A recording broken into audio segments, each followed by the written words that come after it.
Ang kanila pong comment essentially is they are invoking many laws na sabay-sabay. Hindi na namin alam kung ano po doon. And I understand it's their job to do that.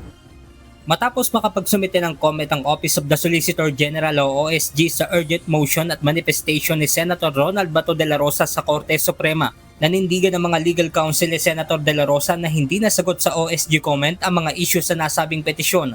Ayon sa OSG, sa ilalim ng Republic Act 9851, may legal na batayan ng gobyerno para ipatupad ang warrant of arrest mula sa International Criminal Court o ICC.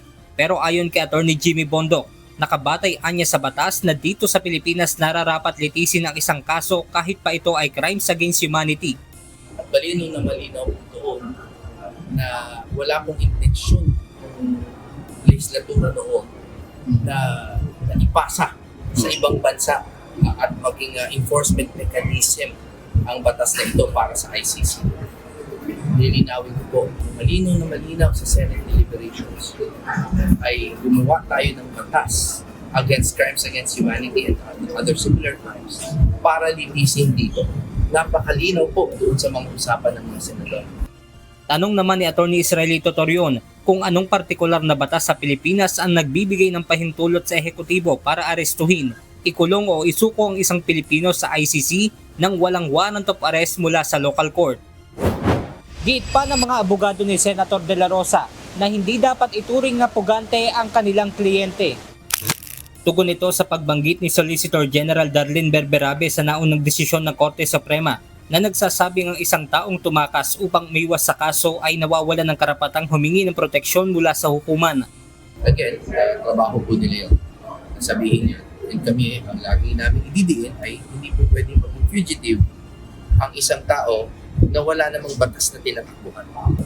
Dahil wala namang batas, wala namang warrant, at wala namang local charge sa kanya.